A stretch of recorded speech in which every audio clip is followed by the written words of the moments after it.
मंत्र पाठ। ओ सहनावतु सहनौ भुनक्तु सह वीर्यं करवावहै तेजस्विनावधीतमस्तु मा विद्विषावहै। ओम शांति शांति शांति।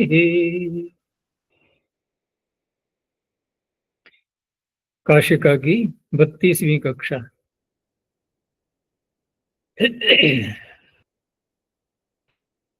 प्रथम अध्याय के तृतीय पाद में 37 सूत्रों तक देख लिया था। पूछना है कुछ?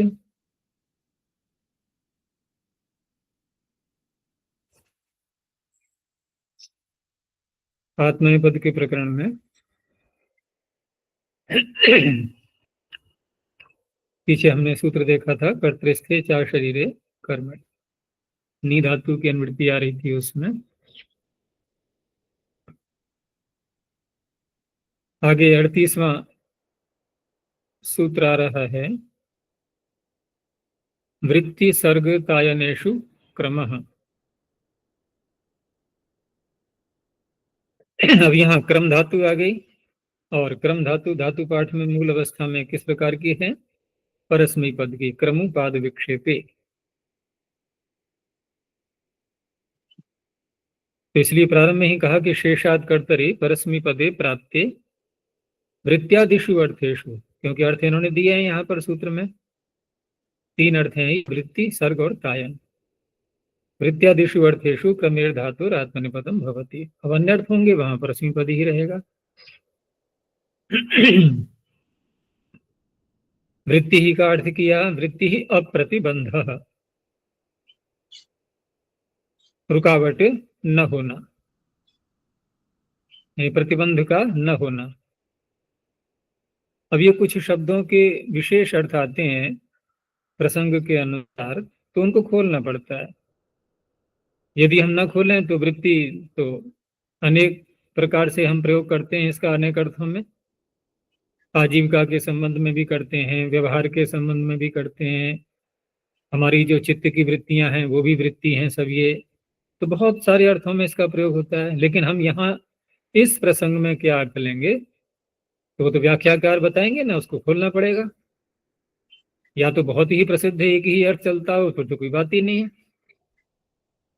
तो यहाँ इस अर्थ में लेना है कि अप्रतिबंध, रुकावट न होना। अच्छा, जो स्तंभ वृत्ति प्राणायाम है वहां वृत्ति का अर्थ क्या है? वहां भी वही है तात्पर्य के, जो हम प्राण को रोक रहे हैं तो प्राणों को रोकने का व्यवहार, क्रिया। वृत्ति क्या है? क्रिया ही तो होती है भाई। वृत्ति वर्तने हम क्या अर्थ करते हैं? इसका होना। अब वहां होना क्या हो रहा है? वहां प्राण को रोकने की क्रिया हो रही है।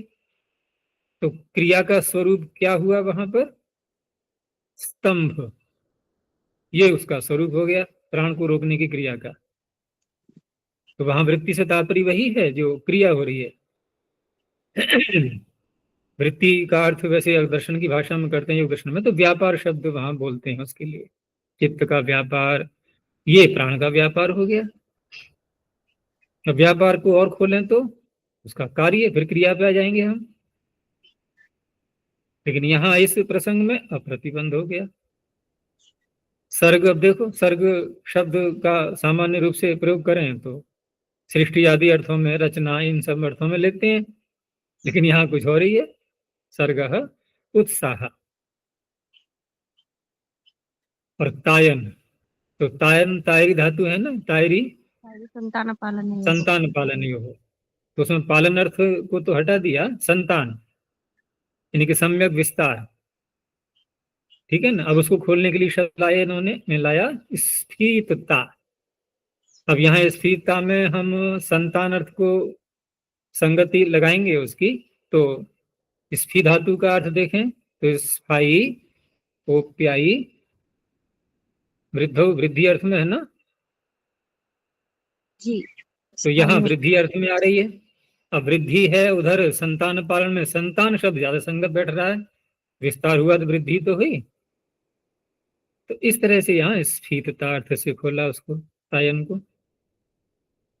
अब उदाहरण दिया सबका कि वृत्त उतावक ऋक्षु अस्य क्रमते बुद्धि, ऋचाओं में इसकी बुद्धि बिना रुकावट के गति कर रही है, अर्थात विषय समझ में आ रहा है, बुद्धि को कोई बाधा नहीं हो रही, वहां कोई प्रतिबंध नहीं दिखाई दे रहा है।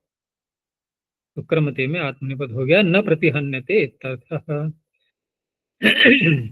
यजुहुषु अस्य क्रमते बुद्धि, यजुर्वेद के मंत्रों में बुद्धि चल रही है। सर्ग का दिया, सर्गे व्याकरणाध्ययनाय क्रमते। अब व्याकरण का अध्ययन कर रहा है कोई। आप सब लोग क्या कर रहे हो, व्याकरण का अध्ययन कर रहे हो। तो उत्साह पूर्वक जब अध्ययन हो रहा होता है, ऐसा नहीं है कि थप्पड़ मार करके और घर वालों ने बिठा दिया कि जा कक्षा में समय हो गया है, आलस्य मत करो जा। अब बेचारा बच्चा आया बेमन से बैठ गया, अगर नहीं बैठेगा तो दंडनीय होगा फिर वो। तो ऐसा नहीं, स्वयं अपने अंदर से ही उत्साह आ रहा है। तो ऐसी स्थिति में कहा जाएगा कि व्याकरण के अध्ययन के लिए उत्साह पूर्वक उसमें प्रवृत्त हो रहा है। उत्साहते इत्यर्थः। तायने अस्मिन् शास्त्राणि क्रमन्ते। अब अस्मिन् का तात्पर्य मनुष्य में जो शास्त्र पढ़ रहा है उसमें शास्त्र विस्तार को प्राप्त हो रहे हैं। तो विस्तार को प्राप्त हो रहे हैं का तात्पर्य वो शास्त्रों को समझ रहा है, ठीक है ना, बुद्धि ग्रहण कर रही है। और बुद्धि ग्रहण कर रही है तो शास्त्र को और क्या चाहिए। विद्या है वही ब्राह्मण माजगा में क्यों गई थी ब्राह्मण के पास में, उसको पता था कि यहाँ आऊंगी तो क्या होगा, मेरा विस्तार होगा, और वही रक्षा होना हो गया। तो शास्त्राणि क्रमन्ते अर्थात स्फीति भवन्ति इत्यर्थः। एकेषु इति किम, इन्हीं अर्थों में करना है, अन्यत्र क्या होगा, अपक्रामति। अब यहाँ पर परस्मैपद हो गया, तो अपक्रामति का तात्पर्य अपक्रमण, उल्लंघन इत्यादि अर्थों में ले सकते हैं, जैसे अतिक्रमण होता है। आगे उपपराभ्याम, धातु वही है और अर्थ भी वही है। तो वृत्ति सर्ग तायनेषु इति वर्तते। उपपरा पूर्वात् क्रमतेर वृत्त्यादिषु अर्थेषु वर्तमानात् आत्मनेपदम भवति। अब प्रश्न उठ गया तुरंत ही कि जब आपने सूत्र बना दिया वृत्ति सर्ग तायनेषु क्रमः, और वही अर्थ आप यहाँ पर ला रहे हैं, तो ये क्या उप और परा लगाएंगे तो क्या पिछला सूत्र निषेध कर देगा आत्मनेपद करने के लिए, क्योंकि इसने तो अर्थों को लिया है ना। आप उपसर्ग लगाओ या मत लगाओ या कोई सा भी लगाओ। तो किमर्थम तर्हि इदम् उच्यते, ये सूत्र बनाने की आवश्यकता क्यों अनुभव हो रही है। उत्तर दिया उपसर्ग नियमार्थम, क्योंकि जब सिद्ध है पूर्व सूत्र से और फिर भी यहाँ पर कथन किया जा रहा है, अब ये नियमार्थ हो जाएगा। तो सोपसर्गाद उपपरा पूर्वादेव। अब ये नियम निकला कि यदि उपसर्ग सहित वृत्ति सर्ग और तायन अर्थों में आत्मनिपद होगा तो केवल उप और परा पूर्वक ही होगा, न अन्य पूर्वादिति। यदि कोई अन्य उपसर्ग लाएंगे हम, ठीक है ना, अन्य उपसर्ग लाएंगे तो उस अवस्था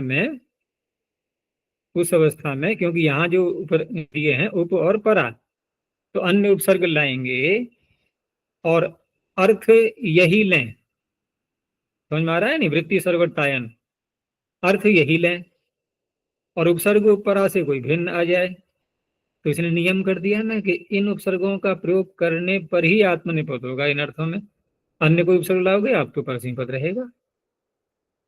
तो इसका तो बन जाएगा उदाहरण उपक्रमते पराक्रमते, और उपराभ्यामिति के अन्य कोई उपसर्ग आएगा तो संक्रामति। अब संक्रामति का अर्थ हम उस तरह से नहीं करेंगे, संक्रमण कर, इन्हीं अर्थों में से कोई अर्थ लाना है प्रसंगानुसार, वृत्ति स्वर्ग और तायन अर्थों में से।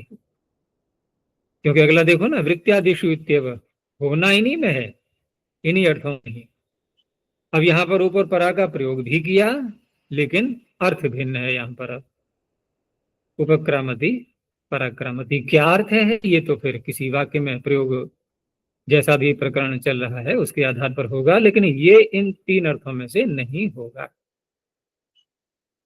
दो नियम है आचार्य, हम्म,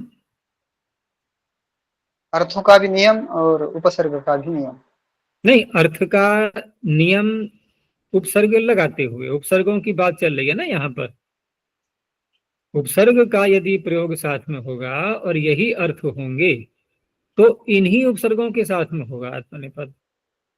अब अर्थ यही है लेकिन उपसर्ग भिन्न है तो नहीं होगा, और यही उपसर्ग है लेकिन अर्थ भिन्न है तब भी नहीं होगा। जैसे उपक्रामति पराक्रमति दिया है ना, वृत्त्यादिषु इत्येव, ये इसका बना उदाहरण। अब उपक्रामति पराक्रमति में ये वृत्ति सर्ग तायन अर्थ नहीं है, लेकिन संक्रामति में तो अर्थ वही है, इन्हीं तीन में से कोई लेना होगा, लेकिन उपसर्ग ऊपर परा से भिन्न आ गया। अब यहाँ नियम काम कर गया ये।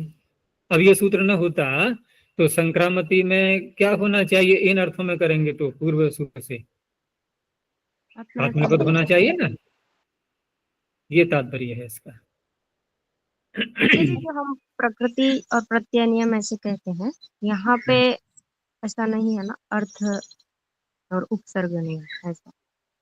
उपसर्ग नियम, इन उपसर्गों का यदि प्रयोग किया जाएगा तभी आत्मनेपद होगा, अन्य उपसर्गों के साथ में नहीं होगा, अर्थ यही रहेंगे। तो किसका नियम हुआ, किसका नियम हुआ, आत्मनेपद का नियम हुआ या वृत्ति सर्ग तायन का नियम हुआ अथवा उपसर्गों का नियम हुआ। हमें ध्यान किस बात पर देना है अब मुख्य रूप से, क्योंकि अर्थ तो हमें यही रखना है, अर्थों की तो कोई बात नहीं, अर्थ से हमें नहीं हटना है, क्योंकि पूर्व सूत्र में भी यही अर्थ है, यहाँ भी यही अर्थ है। अर्थों की तो बात दोनों जगह आ रही है ना, भेद कहाँ पर दिखाई दे रहा है। अर्थात ये सूत्र निरर्थक किस अवस्था में हो रहा है, निरर्थक इस अवस्था में हो रहा है कि आप जब वही अर्थ ले रहे हो तो फिर इस सूत्र की क्या आवश्यकता है। तो क्या बताएंगे कि इन उपसर्गों का प्रयोग करते समय ही आत्मनिपद होगा, तो उपसर्गों का नियम हो गया। और देखो वाक्य भी यही है कि किमर्थम तरीदम उच्यते, क्या उत्तर दिया, उपसर्ग नियमार्थम, उपसर्ग के नियम के लिए। आंग उद्गमने, धातु वही आ रही है अभी।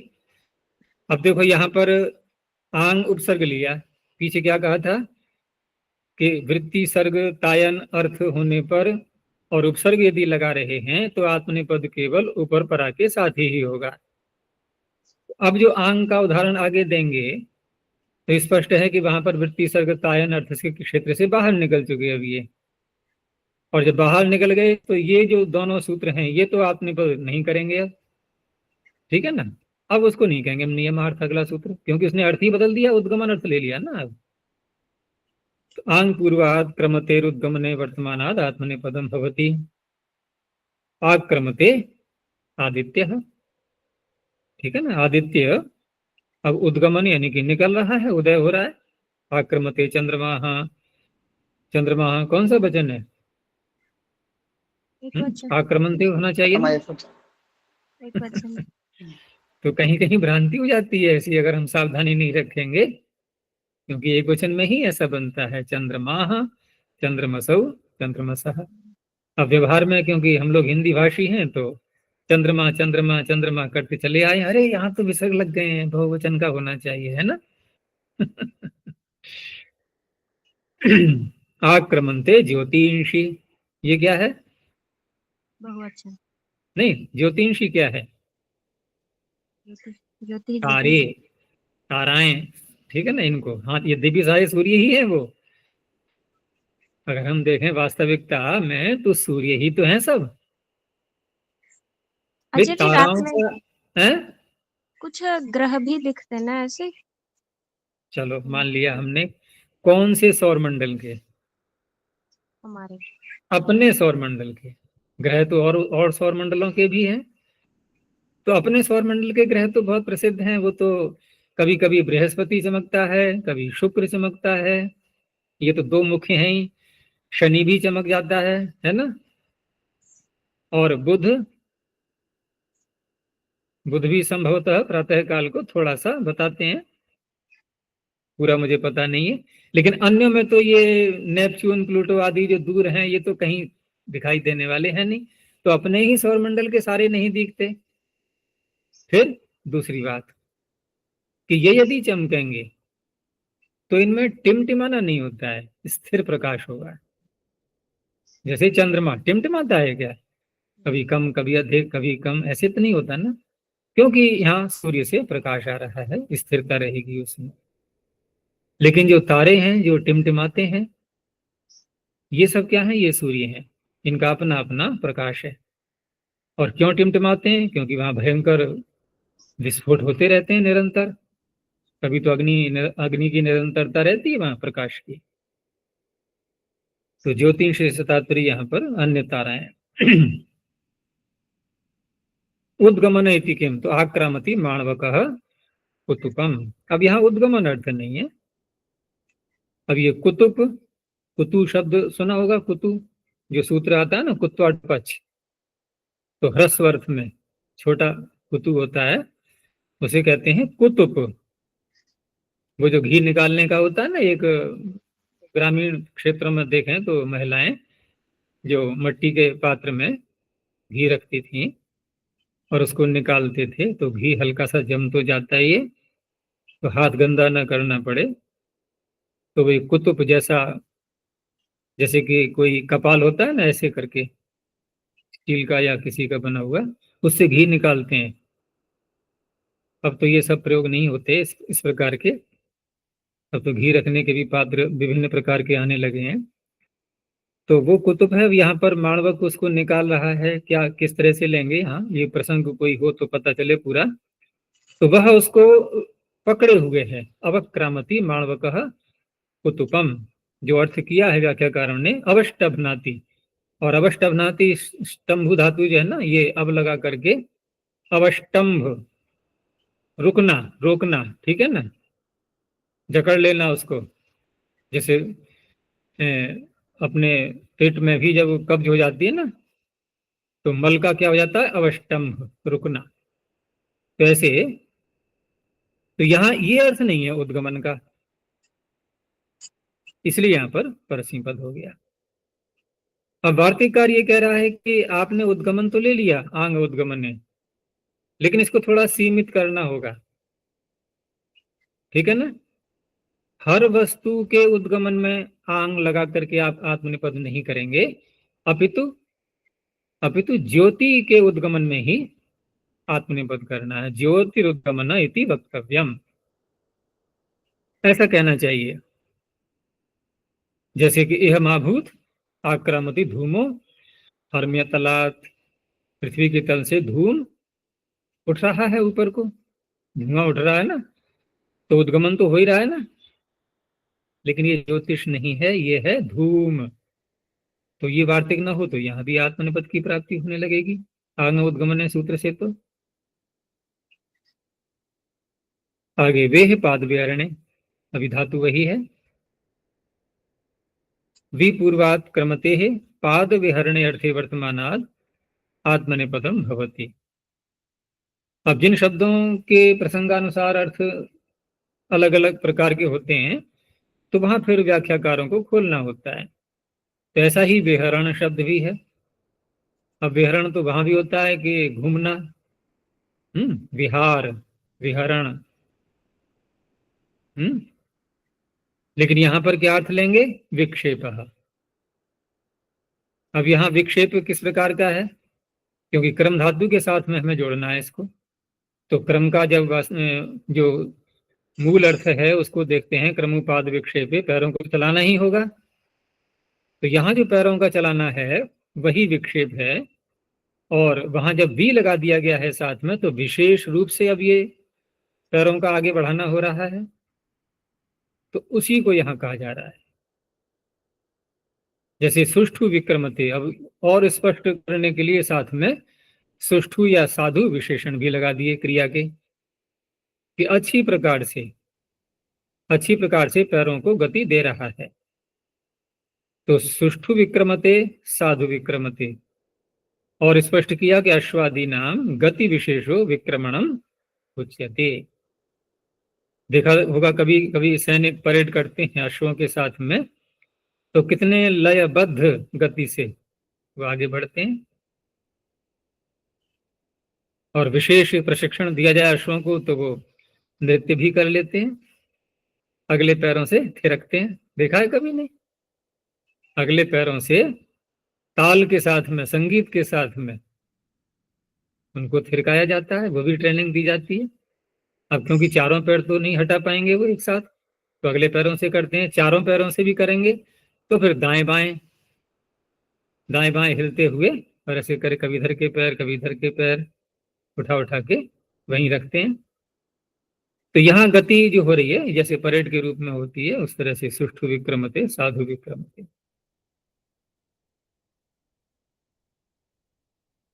आगे, यद्यपि क्रमि पाद विहरण एवं पठ्यते। क्रम धातु तो पाद विहरण, पाद के विक्षेप में ही प्रयोग में आती है, क्रमुपाद विक्षेपेति। तथापि, क्योंकि प्रश्न ये उठा ना कि आपने अर्थ लिया पाद विहरण, तो ये तो धातु पाठ में ही अर्थ दिया हुआ है पाद विक्षेपे, और विक्षेप को आपने कहा विहरण, तो अर्थ तो वही लिया ना आपने। तो क्यों ऐसा करना पड़ा? जब अर्थ वही है तो कहने की आवश्यकता क्या है? उत्तर दिया, तथापि अनेकार्थत्वात् धातु नाम एवं उक्तम। क्योंकि धातुओं के अर्थ अनेक होते हैं, तो अनेक अर्थ होने के कारण से धातु पाठ में जो अर्थ है उसी अर्थ में करना है, ये तात्पर्य। अन्य अर्थ होगा तो फिर ये सूत्र भी लगाने पर भी आत्मनेपद नहीं करेगा, परस्मैपद ही रहेगा। जैसे अगला उदाहरण है, पाद विहरण इति किम, तो विक्रामति अजिन संधि। अजिन जो चमड़ा होता है ना, चमड़े को सिल करके कुछ बनाया गया, तो वो जो सिलाई है वो कैसी होने लगी? फटने लगी, टूटने लगी सिलाई। अब देखो, हो गया ना अनेक अर्थ धातु का।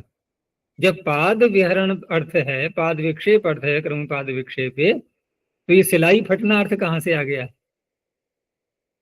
तो ये भी अर्थ होता है विक्रामति अजिन संधि ही, अजिन का जो जोड़ है वो फटने लगा।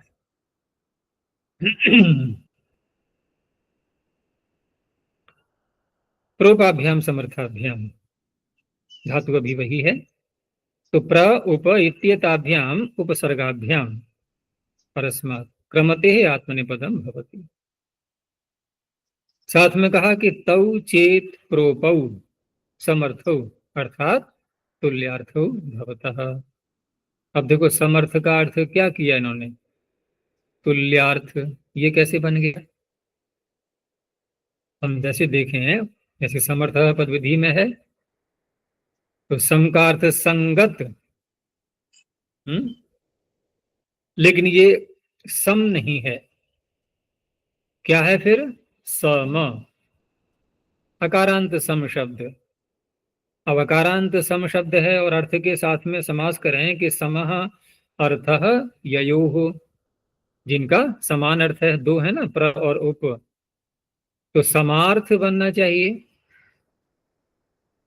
तो यहाँ पर जो वार्तिक है ना, बहुत प्रसिद्ध, शकंध्वादिषु पर रूपम वाच्यम अथवा वक्तव्यम। तो जैसे शक अंधु शकंधु बनाते हैं, ऐसे सम अर्थ समर्थ बन जाएगा, तो उसे पर रूप कर लेते हैं।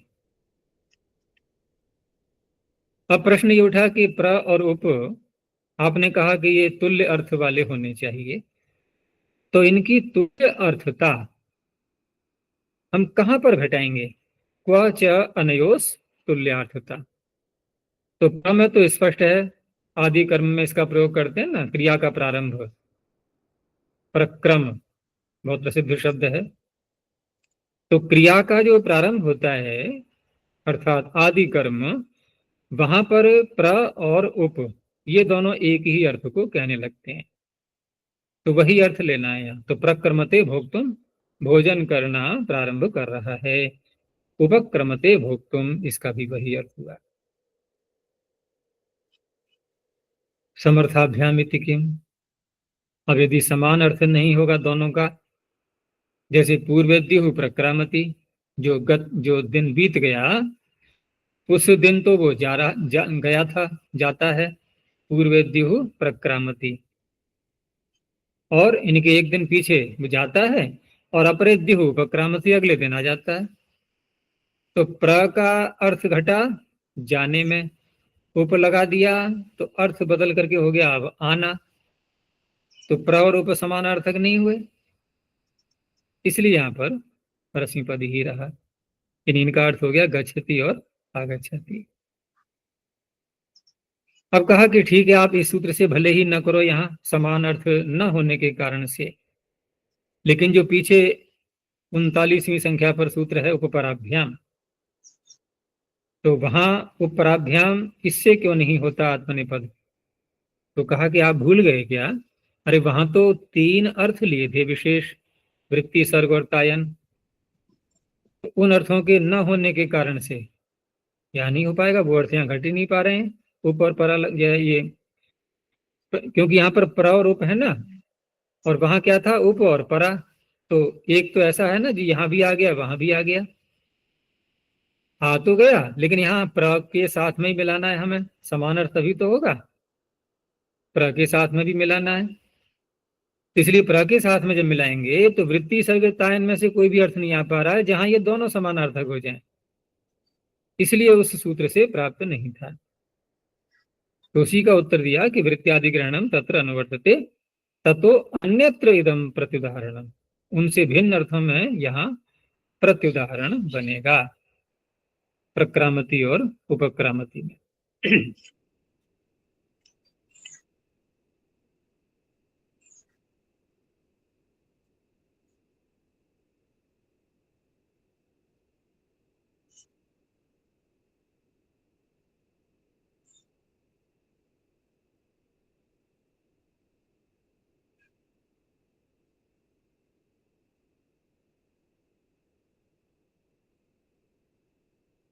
आगे सूत्र आ रहा है अनुपसर्गाद्वा।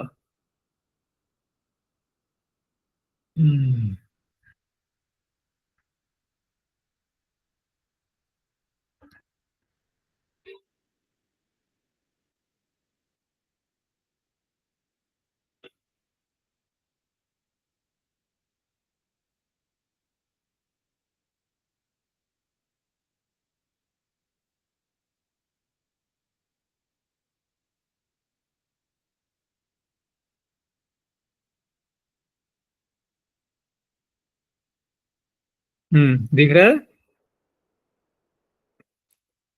तो अनुपसर्गाद्वा,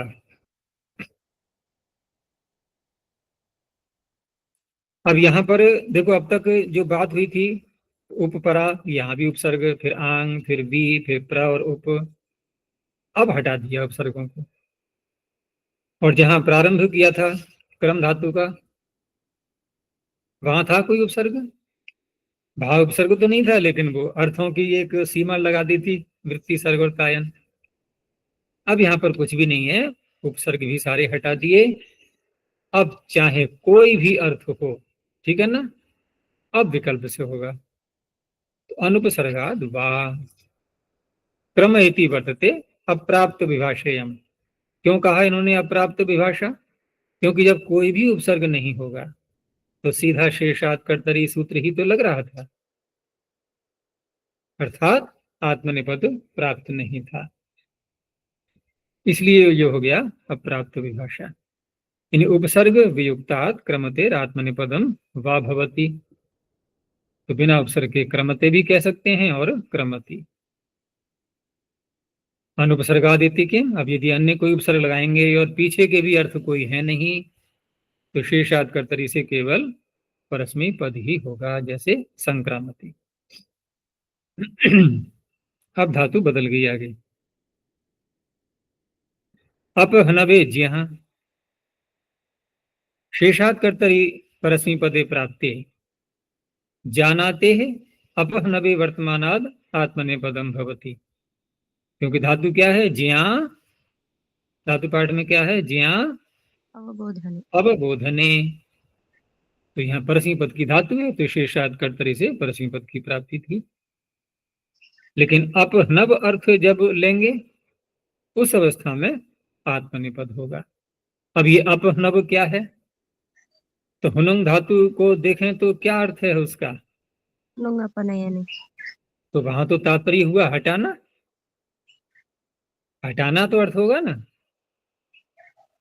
हुनुंग अपनयने, अपनयन अर्थ है वहां पर। और यहाँ देखो क्या कह रहे हैं कि अपहनवः अर्थात अपहनुति ही, तो ये तो वही शब्द हो गया, केवल धातु तो वही है ना, इसमें तिन प्रत्यय लगा दिया, भाव में प्रत्यय हो गया, तो कोई अर्थ तो स्पष्ट तो हुआ नहीं। तो उसी धातु का अर्थ उसी धातु से बने शब्द से आप कर रहे हो, इसको खोलना थोड़ी बोलते हैं। अर्थ खोलने के लिए हमें कोई दूसरा शब्द लाना होता है दूसरी धातु का, तो कहा अपलाप, आप नहीं समझे, चलो और बता देते हैं। अपलाप, अब अपलाप का अर्थ देखें हम, तो इसका अर्थ होता है झूठ बोलना, एक प्रकार से, है ना। अब कहने का तात्पर्य यह है कि केवल जब हनु धातु का प्रयोग होता है तब तो वहां अपनयन अर्थ ही होगा, लेकिन जब उपसर्ग लगा करके अर्थ करते हैं हनु धातु के साथ में, तो वहां उसका भी अर्थ वही है, झूठ बोलना।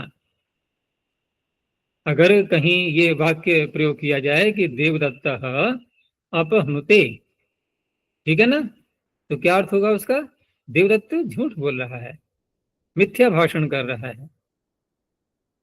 इसलिए अप उपसर्ग लगा करके ये अर्थ निकलता है अपलाप, और अप को हटा देंगे तो फिर अपनयन अर्थ ही होना है, हटाना।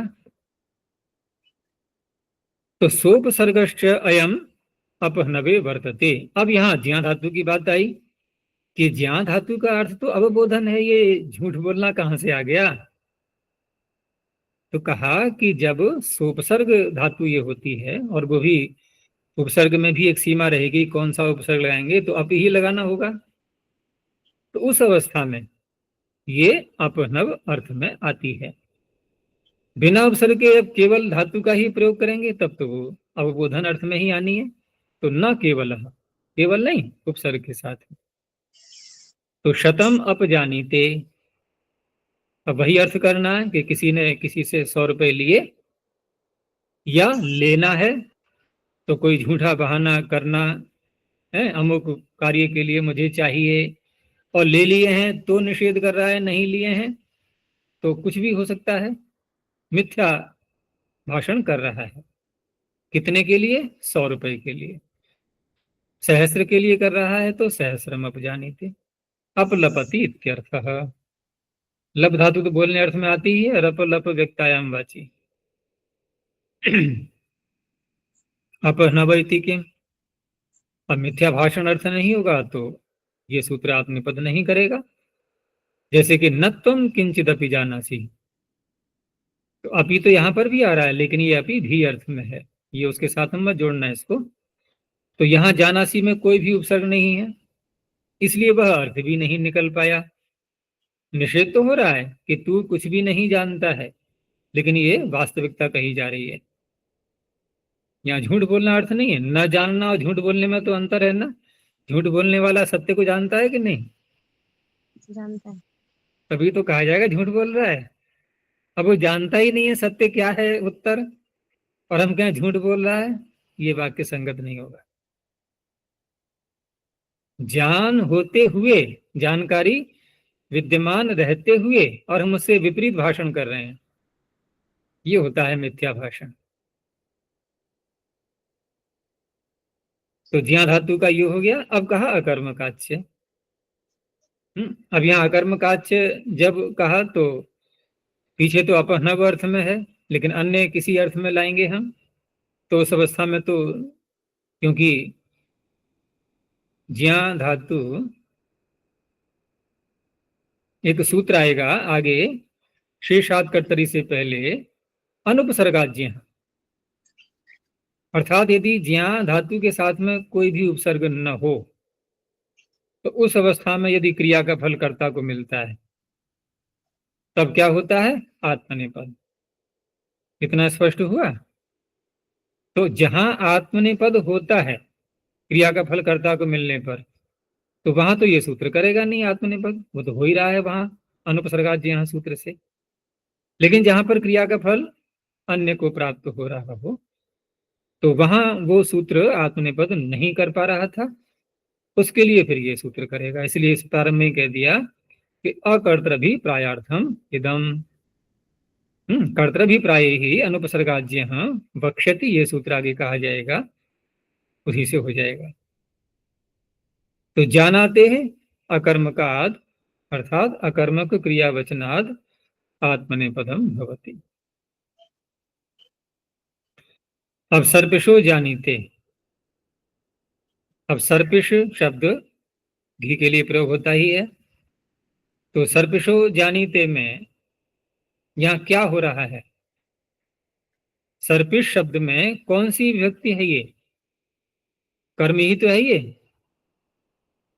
अगर वैसे देखें तो सर्पिश को जान रहा है, घी को समझ रहा है, इसमें घी पड़ा हुआ है किसी खाद्य पदार्थ में, ऐसा मान रहा है, तो ये कर्म ही तो हुआ सर्पिश।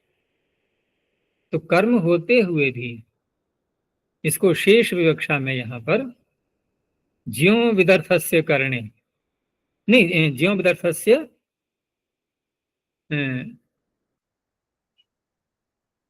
हाँ करणे है ना, जी। तो करण के रूप में यहां पर लिया गया है, यानी घी के कारण। अब हेतु के रूप में लो इसको। जैसे किसी खाद्य पदार्थ को खाने को रुचि नहीं हो रही थी, फिर उससे कहा गया नहीं आप खा लो, इसमें घी पड़ा हुआ है। अब घी के कारण से उसमें प्रवृत्त होने लगा वो, ठीक है ना, थोड़ा मन करने लगा कि चलो घी पड़ा है तो ले लेते हैं। तो यहाँ घी या सर्पिश ये क्या बन गया? हेतु। तो वहां पर अब उसमें षष्ठी का प्रयोग कर दिया उस सूत्र ने, ठीक है ना, क्योंकि यहाँ पर अर्थ है प्रवृत्त होना, जानना वैसा नहीं है जानना कि कोई नया बोध हो रहा है किसी विषय का उसके लिए। तो सर्पिशो जानीते मधुनो जानीते, ठीक है ना। तो प्रश्न यहाँ पर यही उठा कि ये तो कर्म के रूप में दिखाई दे रहा है हमें, घी को जान रहा है, मधु को जान रहा है, तो यह अकर्मक कैसे होगी? कथम चायम अकर्म कहा। तो उत्तर दिया नात्र सर्पिरादि ज्ञेयत्वेन विवक्षितम, यहाँ सर्पी या मधु को जानना ये विवक्षा नहीं है वक्ता की। जो वक्ता इस वाक्य को बोल रहा है वो क्या कहना चाह रहा है कि ये व्यक्ति इसके कारण से किसी खाद्य पदार्थ में प्रवृत्त हो रहा है, ये विवक्षा है। तो किम तरही, ये ज्ञेयत्व रूप से सर्पिरादि विवक्षित नहीं है तो क्या है? उत्तर दिया ज्ञान पूर्विकायाम प्रवृत्तौ करणत्वेन, करण के रूप में सर्पी और मधु को लेते हुए, और वहां पर जो प्रवृत्ति हो रही है उस पदार्थ में, तो उसके ज्ञान पूर्वक हो रही है, मधु और सर्पिश के ज्ञान पूर्वक उस खाद्य पदार्थ में प्रवृत्ति हो रही है।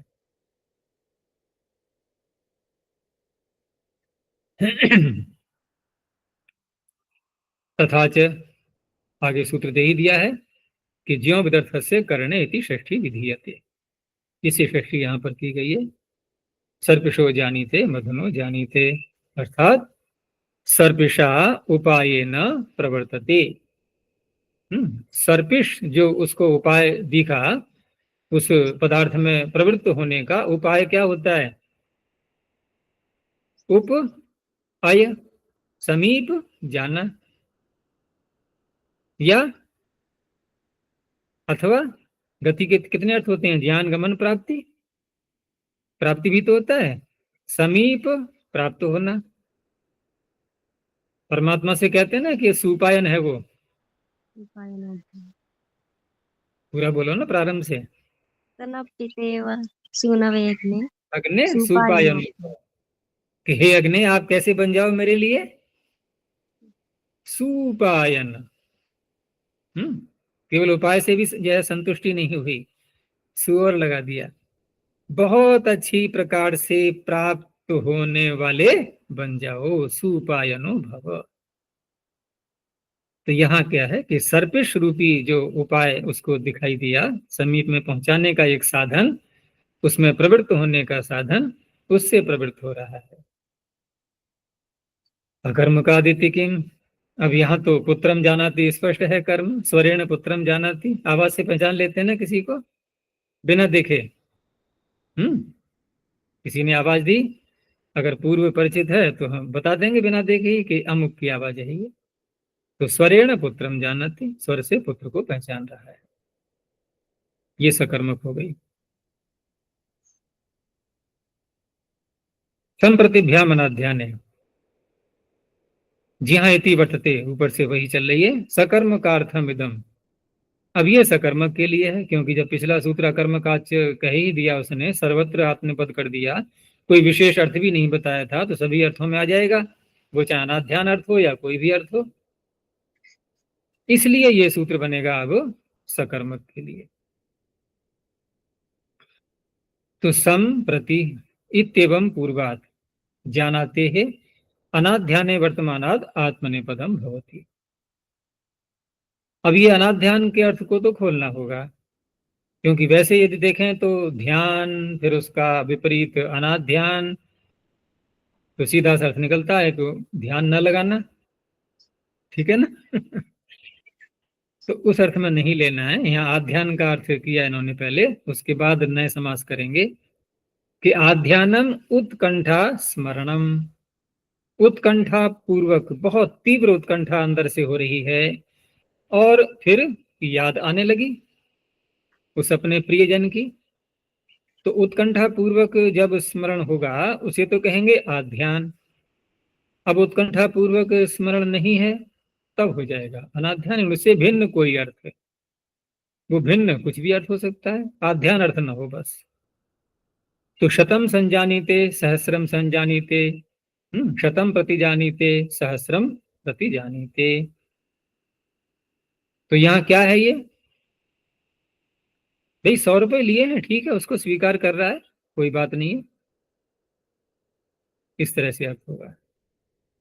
उत्कंठा पूर्वक स्मरण नहीं कर रहा है, वो वहां आता है ना उदाहरण, मातु स्मरति, इस तरह से जो आते हैं उदाहरण। अनाध्यान किम, तो मातु संजानाति, देखो भाई ये दे दिया उदाहरणों ने। अब यहाँ पर संजानाति का प्रयोग किस रूप में हो रहा है, वही जो मातु स्मरति में करते हैं वैसे, अधिक अर्थ दैशाम कर्मणि, तो मातु संजानाति पितु संजानाति। उत्कंठते इत्यर्थः, उत्कंठित हो रहा है और उसको याद आ रही है माता पिता की।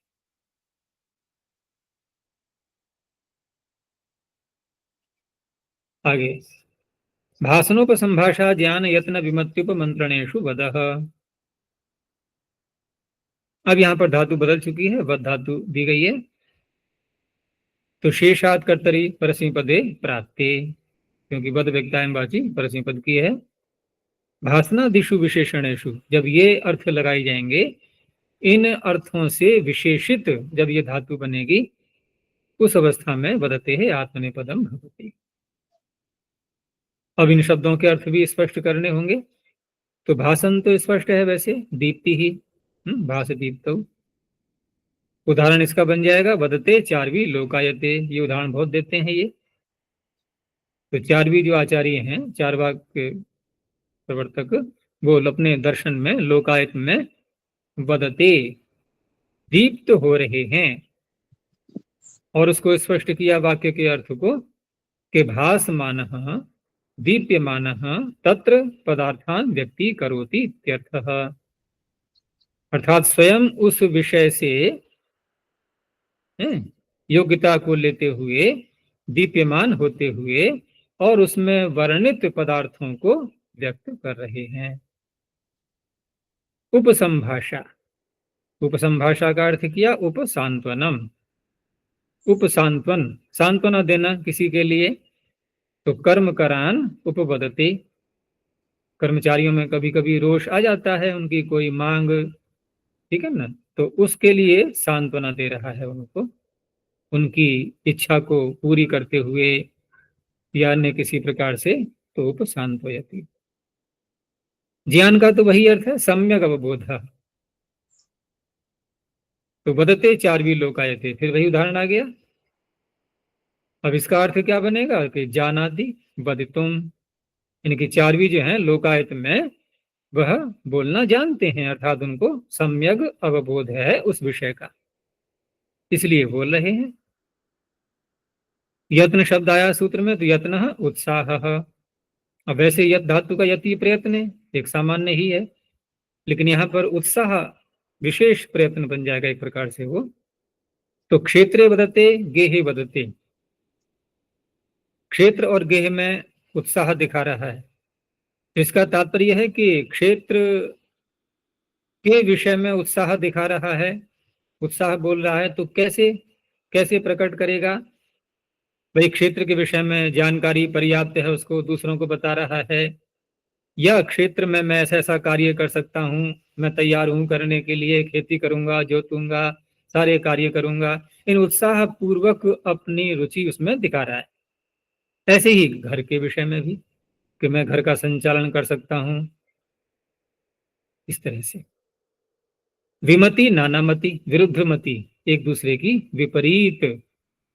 तो क्षेत्रे विवदन्ते गेहे विवदन्ते। अब यहाँ पर विवाद जिसको कहते हैं, आपस में लड़ झगड़ रहे हैं। और लड़ना झगड़ना कब होता है? जब मतियां विभिन्न हो जाती हैं, विरुद्ध एक दूसरे से। तो विमति पतिता, जो विमति में पतित हो चुके हैं, विरुद्ध मति में, ऐसे व्यक्ति विचित्रम भाषन्ते, विचित्र प्रकार से एक दूसरे के विरुद्ध भाषण कर रहे हैं, इत्यर्थ। उपमंत्रणम, उपमंत्रण का अर्थ किया रहसी उपछंदनम। अब मंत्रणा करना और उपमंत्रणा, समीप में जाकर के मंत्रणा करना, तो उसका अर्थ खोला इन्होंने एकांत में जाकर के किसी के साथ स्वच्छंदता से व्यवहार करना। तो कुल भार्याम उपवदते, जो कि निंदनीय माना जाएगा। ऐसे ही परदारान, इसमें रा और जोड़ लेना, परदारान उपवदते, तो उपच्छंदयति इत्यर्थः, स्वतंत्रता से वहां व्यवहार कर रहा है, वो गलत व्यवहार है जो कि एतेषु इति के मिनी अर्थों में करना है। अब यहाँ यत किंचित वदति वाक्य जो कुछ भी बोल रहा है अर्थ ये निकला, लेकिन इस अर्थ में पीछे का कोई भी अर्थ समाविष्ट नहीं है, इसलिए फिर परस्मी पद ही होना है।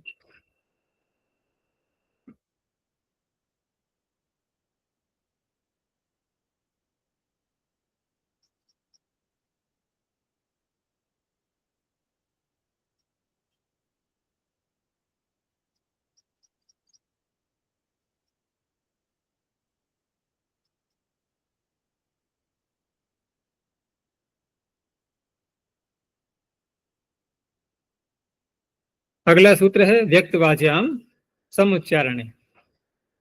धातु वही आ रही है वद, और धातु का अर्थ क्या है? वद व्यक्तायाम वाची। और सूत्र में भी वही आ रहा है व्यक्तवाच्याम, व्यक्तायाम वाची व्यक्तवाच्याम। तो वद इति वर्तते व्यक्तवाच्याम समुच्चारणम, जो व्यक्त वाणी है उसका साथ साथ उच्चारण करना। समुच्चारणम को ही खोला सहोच्चारणम, तत्र वर्तमानात् वदते आत्मनेपदम भवति।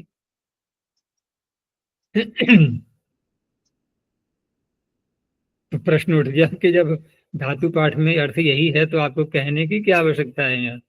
वो तो स्वतः ही वही अर्थ ग्रहण कर लेंगे। ननु वद व्यक्तायाम वाची इत्येव पठ्यते, तत्र किम व्यक्तवाचामिति विशेषणेन, इस विशेषण से लाभ क्या हुआ? कोई आपने नई बात बोल दी क्या? तो कहा प्रसिद्ध्युपसंग्रहार्थम एतत्, जो अर्थ प्रसिद्ध है उसी का उपसंग्रह करने के लिए, उस पर जोर देने के लिए ही उस विशेषण को लगाया गया है। क्योंकि कभी कभी देखा होगा कि अन्य प्राणियों में भी कुछ ऐसे प्राणी हैं कि जिनको थोड़ा सा शिक्षित किया जाए तो वो भी तो मनुष्य जैसी वाणी ध्वनि निकालते हैं ना। कौन कौन ऐसे हैं प्राणी बताओ? शुक है, हाँ, शुक को ले सकते हैं, तोता को बहुत कुछ सिखाया जाता है। मैना, हाँ, ये सब ऐसे प्राणी है ना। और शुक के तो बहुत उदाहरण मिलेंगे ऐसे, अनेकों वीडियो भी देखोगे वहां पर।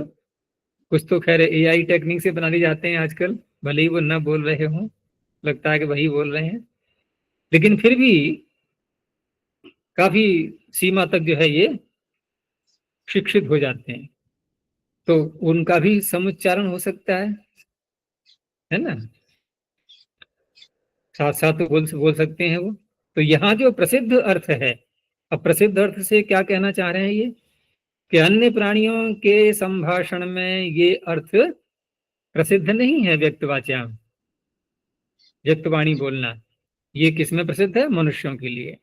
उसी का संग्रह करने के लिए सूत्र में विशेषण लगा दिया है कि किसी अन्य को शिक्षित करके प्राणी को और वहां व्यक्तवाणी बुलवाई जा रही है, वहां न सूत्र लगने लगे, इसलिए। तो व्यक्तवाचा इति ही मनुष्याः प्रसिद्धाः, व्यक्तवाणी वाले मनुष्य प्रसिद्ध हैं। तेषाम समुच्चारणे यथा स्यात्, तो संप्रबदन्ते ब्राह्मणाः संप्रबदन्ते क्षत्रियाः, ठीक है ना, मिल करके परस्पर एक दूसरे के साथ में बोल रहे हैं और कोई कलह झगड़ा जो है वो नहीं हो रहा है। व्यक्तवाचामिति किम, तो संप्रबदन्ति कुक्कुटाः, अब कुक्कुट बोल रहे हैं, ठीक है ना, तो कुक्कुट बोल रहे हैं तो इनकी वाणी व्यक्त नहीं है, लेकिन बोल तो साथ साथ रहे हैं ना, अन्य को मिलकर के ध्वनि निकाल रहे हैं, लेकिन व्यक्त वाणी नहीं है। फिर कहा कि समुच्चारण इति किम, अब समुच्चारण यदि नहीं होगा, भले ही वाणी व्यक्त हो, अब ब्राह्मण है, अकेला बोल रहा है, कोई साथ में है ही नहीं दूसरा बोलने वाला है, ब्राह्मणों वदति क्षत्रियो वदति, तो ऐसी अवस्था में परस्मैपद ही रहेगा।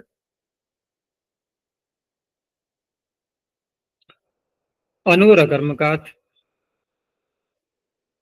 धातु वही है अभी, तो वदः इति और व्यक्तवाचाम इति च वर्तते, अर्थ यहां पर भी वही लिया है, केवल समुच्चारण शब्द हट गया है। अनुपूर्वाद वदते है अकर्मकाद, व्यक्त वाग विषयाद आत्मनेपदम भवति, समुच्चारण को हटा दिया है और अकर्मक शब्द को बढ़ा दिया है। तो अनुवदते कठः कलापस्य, अनुवदते मौद्गः पैप्पलादस्य, क्या अर्थ बनेगा इसका, कि पहले कलाप ने बोला, फिर कठ ने उसका अनुकरण किया। कर्ता कौन है क्रिया का? अनुवदते का कठः, और जिसका अनुकरण किया है वो कौन है? वो है कलाप, ठीक है ना। तो इस तरह से यहां लेना है, और जैसा कलाप ने बोला वैसा ही कठ ने बोला है, ठीक है ना, क्योंकि अनु लगा रहे हैं ना, उसके पीछे बोल रहा है वैसा ही। अनुवदते मौद्गः पैप्पलादस्य, तो अनु जो लगाया गया है यहाँ पर, तो अनु सादृश्य, ये सादृश्य अर्थ में लेना है, तो उससे अर्थ ये निकलेगा कि यथा कलापो अधियानो वदति तथा कठः इत्यर्थः, वैसा ही कठ बोल रहा है। और यहाँ जो कलाप में और पैप्पलाद में षष्ठी हुई है, ये शेष लक्षण षष्ठी मानी जाएगी, ठीक है ना, शेष अर्थ में षष्ठी का विधान किया गया है। अकर्म का आदित्य किम, अब यहाँ पर स्पष्ट ही कर्म वाक्य में दिखाई देगा कि पूर्वम एव यजुः उदितम अनुवदति, यजुर्वेद का किसी ने उच्चारण किया मंत्र का, ठीक है ना, अब उसके बाद उसके द्वारा किसी अन्य के द्वारा बोला हुआ या स्वयं के ही द्वारा बोला हुआ उसी को पुनः बोल रहा है। तो यहाँ पर जो दोबारा बोल रहा है इसमें उदितम यजुः, ये कर्म आ गया ना पूरा, अब ये सकर्मक हो गई, इसलिए यहाँ पर परस्मैपद ही रहेगा। वाणी तो व्यक्ति ही है, अब वाणी ही व्यक्त न रहे तो उसका प्रतिदारण व्यक्तवाचामित्येव अनुवदति वीणा। अब वीणा बोल रही है, पता लग रहा है क्या शब्द निकल रहे हैं? कुछ भी नहीं, तो व्यक्त वाक नहीं है वीणा की, धुन तो है। हम ये तो कह सकते हैं कि कोई भजन है या अन्य कोई पद्य है, तो जैसे मनुष्य गाते हैं तो वैसी ही धुन हमने वीणा में भी निकाल ली, लेकिन यदि किसी को वो भजन याद न हो और उसको वीणा की धुन सुनाई जाए, ठीक है ना, संस्कार उसके होने नहीं चाहिए, पीछे सुना ना हो ऐसा भजन, उसकी वीणा में धुन निकाली जाए, अब दूसरे से पूछे बताओ इसने क्या बोला, वीणा ने बता देगा वो। अब मान लो कोई संस्कार पीछे के हैं, हमें याद है भजन कौन सा है वो, और उसकी धुन सुनते हैं, तुरंत पता लग जाता है कि ये भजन बोला जा रहा है, तो ऐसा नहीं। तो यहाँ वाणी वीणा की धुन। अब अनु शब्द क्यों लगाया गया यहाँ पर, कि पहले मनुष्य जो है वो गा रहा है, या साथ में ले लो, साथ में मनुष्य भी गा रहा है और वही धुन वीणा में भी निकाली जा रही है, तो वीणा उसका अनुकरण तो कर रही है, लेकिन जो गा रहा है उसकी तो व्यक्त वाक है और वीणा की व्यक्त वाक नहीं है।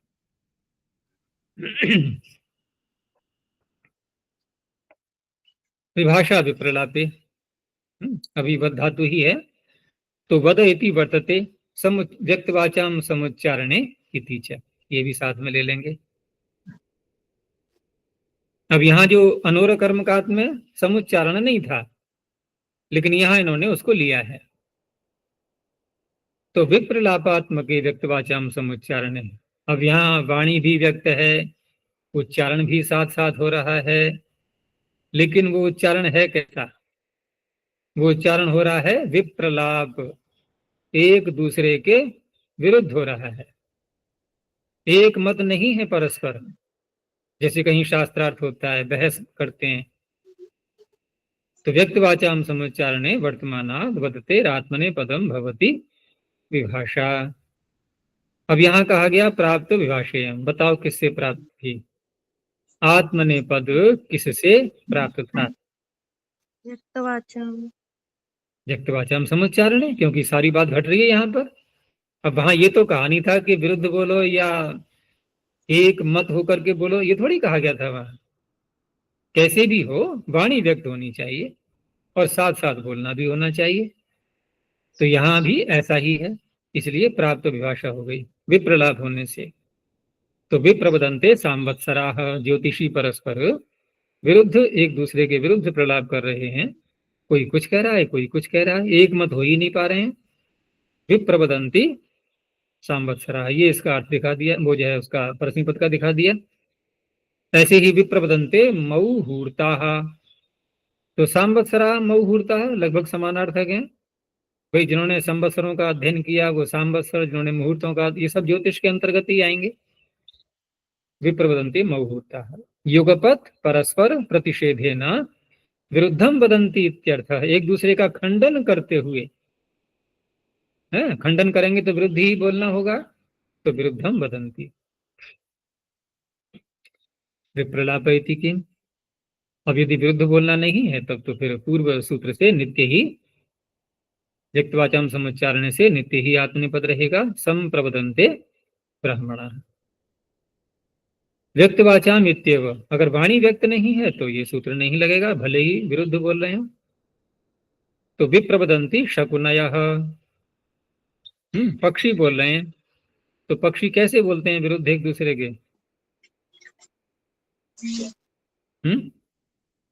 यहाँ तात्पर्य है विभिन्न प्रकार के पक्षी। अगर हम एक ही जाति के पक्षी सारे ले लें तो उनकी ध्वनि कैसी निकलेगी, वो तो एक जैसी दिखाई देगी ना। जैसे देखा होगा कभी कभी सारस की पंक्तियां जाती है ना आकाश में उड़ते हुए, जी। और जब उनकी ध्वनि निकलती है कितना सुंदर लगता है, एक साथ बोलते हैं सब। तो यहाँ शकुनी है तो, लेकिन ये अलग अलग प्रजातियों के शकुनी, तो उनकी ध्वनि भी अलग अलग प्रकार की होगी, तो वही विरुद्ध हो गया एक प्रकार से, लेकिन वो वाणी व्यक्त नहीं है उनकी, तो विप्रवदंती। समुच्चारण इत्येव, यहाँ साथ साथ उच्चारण भी चाहिए। अब यहाँ अगला वाक्य क्या है कि क्रमेण मऊहूर्ता मऊहूर्तेन सह विप्रवदंती, ज्योतिषी परस्पर बोल तो रहे हैं, लेकिन कैसे कि पहले एक ने अपना पक्ष रखा, दूसरे ने उसका खंडन कर दिया, फिर तीसरे की बारी आई, चौथे की बारी आई, या दो ही पक्ष हैं, पहले ने अपना बोला फिर दूसरे ने खंडन किया, फिर पूर्व वाले ने उसका खंडन किया, इस तरह से विरुद्ध तो हो गया, लेकिन समुच्चारण नहीं है, साथ साथ उच्चारण नहीं। अब वो भी तो प्रयास कर रही है पीछे से, समुच्चारण नहीं हो पा रहा है, साथ में कोई और नहीं है दूसरी।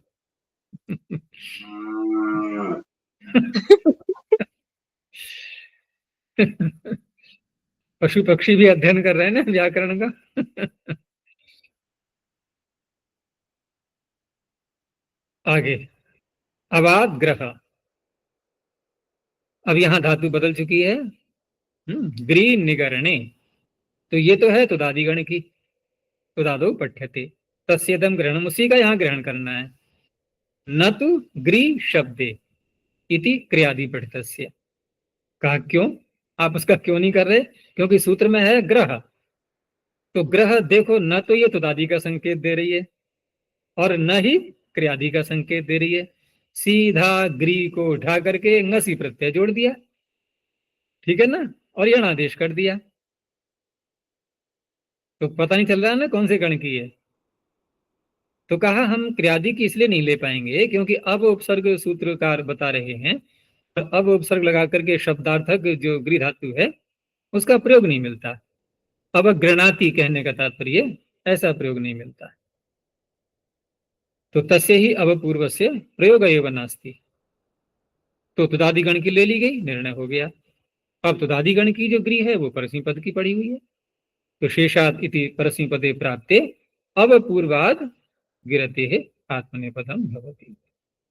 अवगिरते अवगिरेते अवगिरन्ते, अवादिति किम, तो गिरती, यहाँ अब हटा दिया, अब शेषाद कर्तरी से परस्मी पद ही होगा।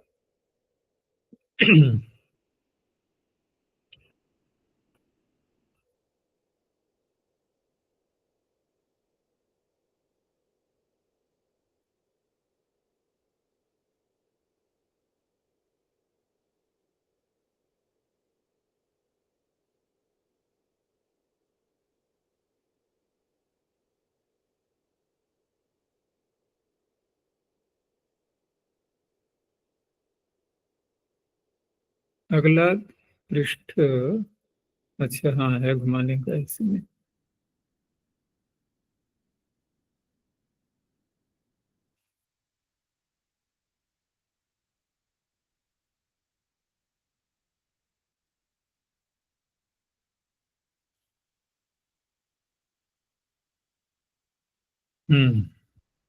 तो कहां तक आ गए हम? अवाद ग्रह समः प्रतिज्ञाने, तो ग्रह इति वर्तते, धातु वही आ रही है। अब पीछे कौन सा उपसर्ग था? अब यहां उपसर्ग हो गया सम, लेकिन अर्थ भी साथ में स्पष्ट कर दिया गया है, क्योंकि अन्य भी अर्थ ले सकते हैं, तो यहां अर्थ लेना है केवल प्रतिज्ञान। तो सम पूर्वाद गिरते है प्रतिज्ञाने वर्तमानाद आत्मनेपदम भवति, परस्मी पद तो प्राप्त था ही सामान्य रूप से। तो प्रतिज्ञानम अभ्युपगम, उसको खोला अर्थ को, तो यहां अभ्युपगम से तात्पर्य स्वीकार करना, ठीक है ना, स्वीकारोक्ति होती है ना, तो उसी अर्थ में लेना है। निशतम संगिरते, 100 रुपए के विषय में वो स्वीकार कर रहा है। क्या कर रहा है? अगर देने का प्रसंग चल रहा है तो हाँ मैं दूंगा, ये स्वीकार कर रहा है। अगर बात ये आई कि तूने लिए थे या नहीं लिए थे, तो क्या उत्तर देगा स्वीकार करने में? हाँ मैंने लिए हैं, मैं मानता हूं, ऐसा मेरे पास है 100 रुपए, ये हो गया। ऐसे ही नित्यम शब्दम संगिरते, अब यहां पर चर्चा हो रही है शब्द के विषय में कि शब्द नित्य है या अनित्य है। एक वक्ता ने वहां अपना पक्ष रखा कि शब्द नित्य है, ऐसा स्वीकार कर रहा है, यानी ऐसे अपने सिद्धांत को वो बता रहा है। तो इस प्रकार से यहाँ आत्मनेपद का विधान रहेगा। अब प्रतिज्ञानेति किम, ये अर्थ नहीं लेंगे हम अभ्युपगम वाला, तो संगिरति ग्रासम, यहाँ तो निकलना अर्थ हो गया कि ग्रास जो भोजन का है उसको निकल रहा है अंदर अच्छी प्रकार से चबा करके, ठीक है ना, लार मिला करके, यूं नहीं घपड़ सपड़ ऐसे ही खा लेना जल्दी जल्दी, अच्छी प्रकार से निकल रहा है। तो संगिरति ग्रासम, यहाँ शेषात सूत्र से परस्मी पद हो गया। उदश्चर सकर्मकात, अब धातु तो वही चल रही है अभी, नहीं ये तो चर आ गई, हाँ ठीक है। तो चर धातु, धातु पाठ में क्या पड़ी हुई है? चर गति भक्षण यो हो, तो परस्मी पद की ही है वहां पर। तो शेषात कर्तरी परस्मी पदे प्राप्ते उत्पूर्वाचरते है सकर्मक क्रिया वचनाद आत्मनेपदम भवति। कर्म भी साथ में होना चाहिए और उत उपसर्ग लगाना है। तो गेहम उच्चरते, कुटुंबम उच्चरते, गुरुवचनम उच्चरते। अब तात्पर्य क्या होगा यहाँ पर, क्योंकि सूत्रकार ने अर्थ तो नहीं खोला है, तो जैसा अर्थ निकल रहा है उत उपसर्ग लगा करके प्रसिद्ध अर्थ रहा होगा, इसलिए सूत्रकार ने नहीं खोला। तो चर धातु के साथ में जब उत उपसर्ग लगा देंगे तो चर का अर्थ वैसे तो गमन हो गया, भक्षण तो अर्थ नहीं घटेगा यहाँ पर। तो वहां गमन तो है, लेकिन कैसा गमन है ये कि किसी ने कहा कि यहाँ जाना है, या कोई बात कही तो उसको न मानना, उसका उल्लंघन कर जाना, उसके विपरीत करना, ठीक है ना, और वहां से चला जाना। तो इस तरह से वहां प्रयोग करेंगे। तो गेहम उच्चरते का तात्पर्य है कि घर वालों की बात न मान करके और घर छोड़ करके जा रहा है। कुटुंबम उच्चरते, यहाँ भी ऐसी घटाएंगे। गुरु वचनम उच्चरते, गुरु की बात मानता ही नहीं और चला गया उल्लंघन करता हुआ। उत्क्रम में गच्छति इत्यर्थः, ठीक है ना, उत्क्रमण करके, उनकी बात को स्वीकार न करके। सकर्म का आदित्य के, अब पिछले वाक्यों में तो कर्म था ही यहाँ पर सर्वत्र, गेह कुटुंब गुरुवचन, लेकिन यहाँ पर बाष्पम जो दिया हुआ है ये कर्म नहीं है, प्रथमा का एक वचन है, कर्ता के रूप में है। वाष्प उठ रही है ऊपर को, ठीक है ना, वाष्पम उच्चरति। वकार है पाठ है या बकार दिया हुआ है? बकार। और ये दूसरे संस्करण में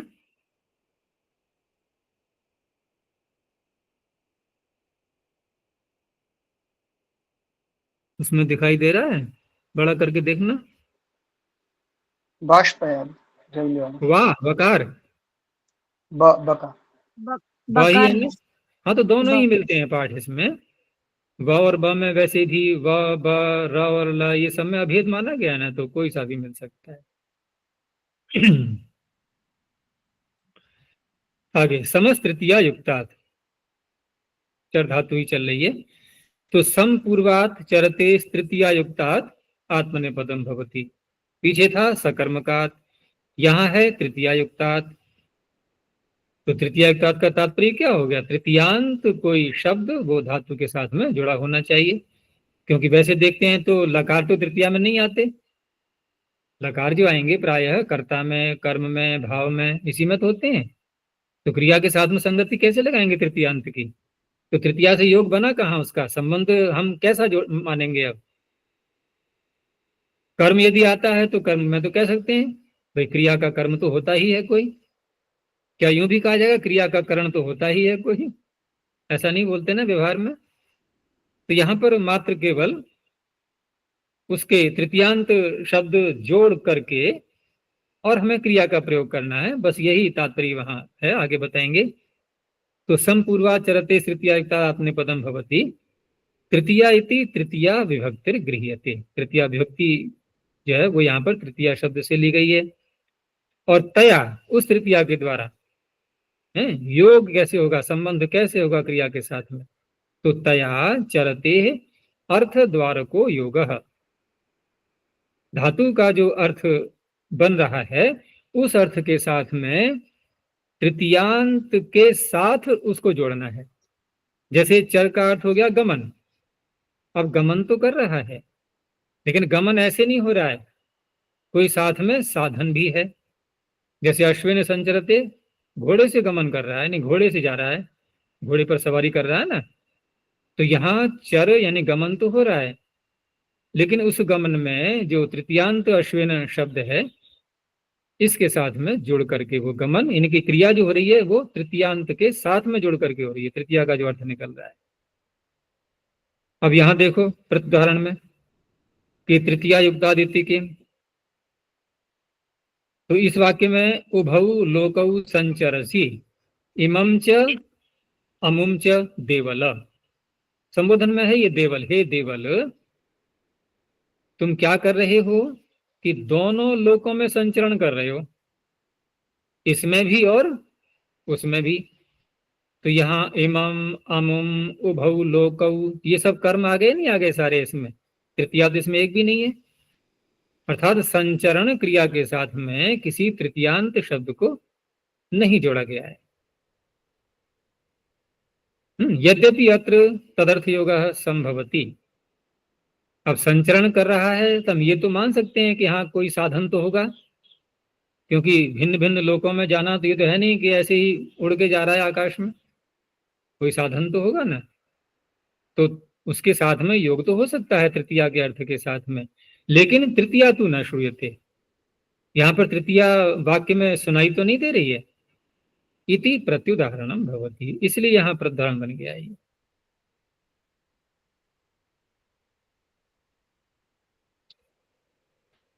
ठीक है, यहीं तक रखते हैं। अब आगे धातु बदल गई है अब।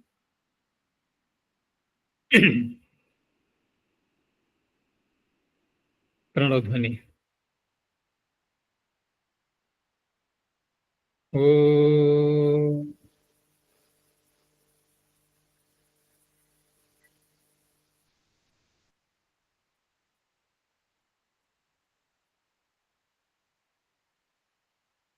ओ